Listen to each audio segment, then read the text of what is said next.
তারাপদ রায়ের ছোট গল্প। ইঁদুর ও মদিরা।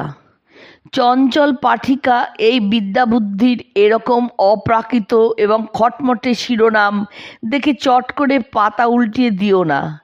আসলে এই রচনার নাম অনায়াসেই দেওয়া যেত সুরা ও রমণী অথবা নারী ও মদিরা, কিন্তু অনিবার্য কারণে এবং একটি সাম্প্রতিক সমীক্ষার পরিপ্রেক্ষিতে ইঁদুর বাদ দিয়ে নামকরণ করা গেল না। তবে ইঁদুরের রহস্যে প্রবেশ করার আগে ভদ্রতাবশত দুই একটা মদিরার গল্প বলে নিই। প্রথম গল্পটি শুনেছিলাম শ্রীযুক্ত হিমানীশ গোস্বামীর কাছে, পরে অবশ্য সেটা আমি অন্যত্র পাঠ করেছি। নার্সিংহোমে হাত পা ভেঙে এক ভদ্রলোক শয্যায় শায়িত। আগের দিন রাতে কি এক অজ্ঞাত কারণে ভদ্রলোক দোতলা থেকে লাফিয়ে পড়েছিলেন এবং তারই ফলে এই অবস্থা। বিকালের দিকে এক ঘনিষ্ঠ বন্ধু দেখা করতে এলেন আহত ব্যক্তির সঙ্গে। কাল আমার কি হয়েছিল বলো তো?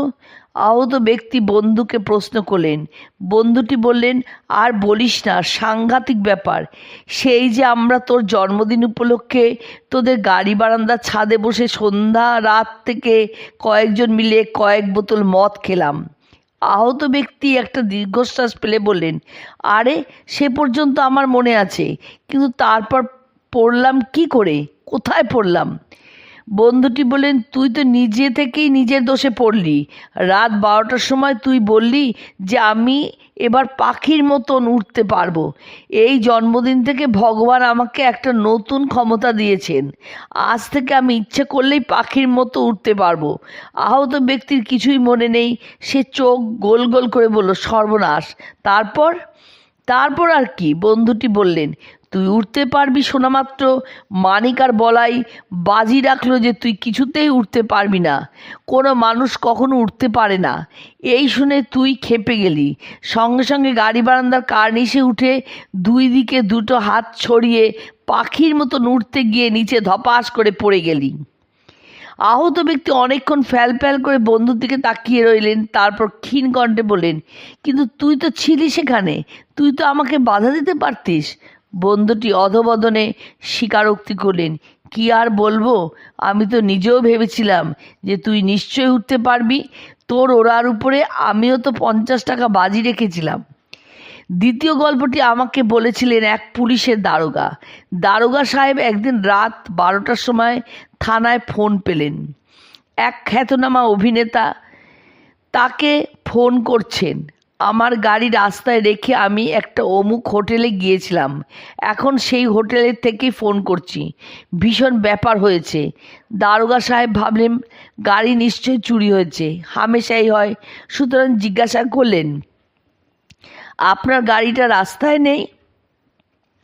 অভিনেতা বললেন, আরে গাড়ি না থাকলে তবু অন্য কথা ছিল, গাড়িটা আছে কিন্তু steering wheel, dashboard, brake pedal, এমনকি সামনের কাচটা পর্যন্ত নেই।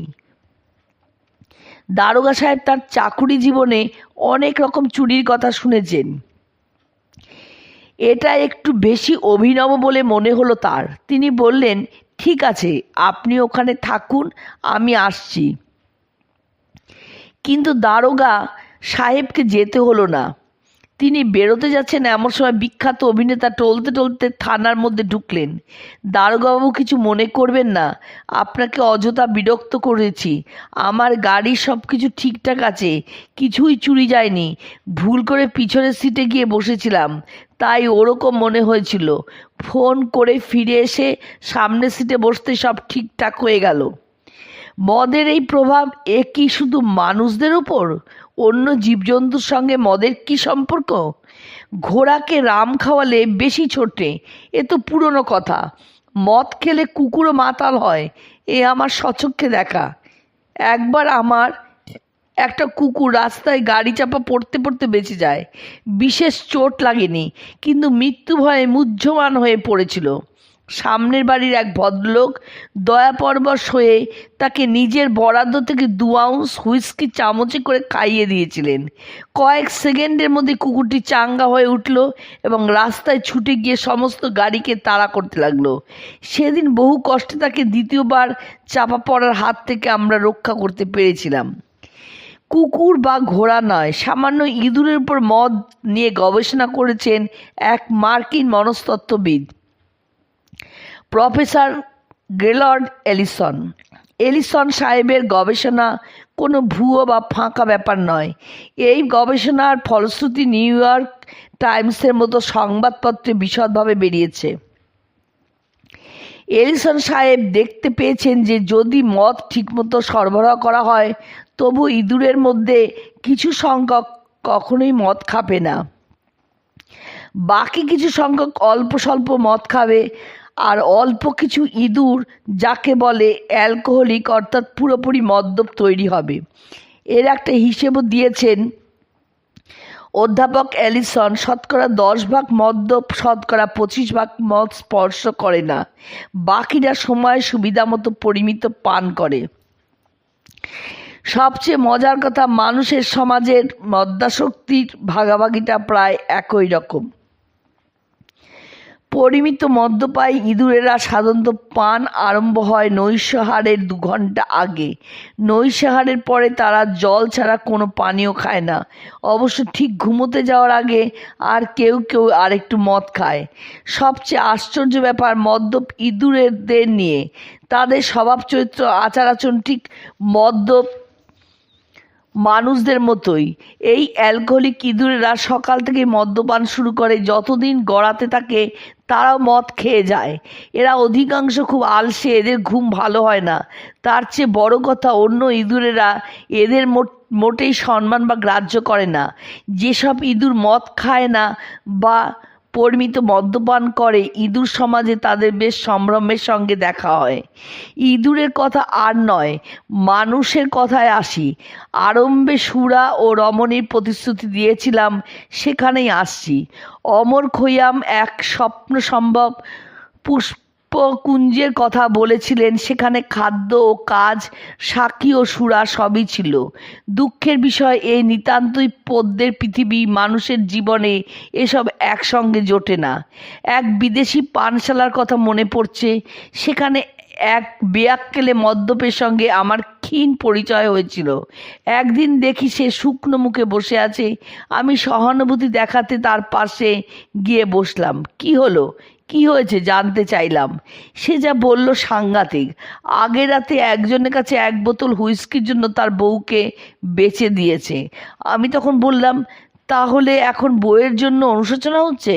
সে বলল, তা হচ্ছে। বউ না থাকায় আজ খুব কষ্ট হবে। আজ মদ খাবো কি বেচে। দ্বিতীয় গল্পের নায়কের দেখা পেয়েছিলাম এই শহরের এক ক্লাবে। সেও শুকনো মুখে বসেছিল। জিজ্ঞাসা করাতে বলল, বউয়ের সঙ্গে গোলমাল চলছে। আমি বললাম, তা ব্যাপারটা কি? সে বলল, বউ বলেছে 30 দিন আমার সঙ্গে কথা বলবে না। আমি বললাম, তাহলে তোমার ভালোই তো হলো। ভালোই তো হয়েছিল। সে গ্লাসে একটা দীর্ঘ চুমুক দিয়ে দীর্ঘতর নিঃশ্বাস ছাড়ল। আজকে মাস প্রায় শেষ হয়ে গেল। আজকেই 30 দিনের শেষ দিন। মদিরা কথামালার আপাতত শেষ গল্পটি অবশ্যই ইঁদুরকে নিয়ে। একটি ইঁদুর একটি বিড়ালকে নিয়ে একটি হোটেলে গেছে। সেখানে ইঁদুরটি পরিমিত এবং বিড়ালটি আকণ্ঠ মদ্যপান করেছে। যখন নেশাগ্রস্ত বিড়ালটি এলিয়ে পড়েছে, তখন ইঁদুরটি বেয়ারাটাকে ডেকে নিজের জন্য 1 প্লেট কড়াইশুঁটি অর্ডার দিল। বেয়ারটি ভদ্রতা করে জিজ্ঞাসা করলো, আপনার বন্ধু মিস্টার ক্যাট কিছু খাবেন না? ওর খিদে পায়নি? ইঁদুরটি বেয়ারটাকে থামিয়ে দিয়ে বলল, ওকে নিয়ে মাথা ঘামিয়ে না। মিস্টার ক্যাটের খিদে পেলে আমি কি আর এখানে থাকবো?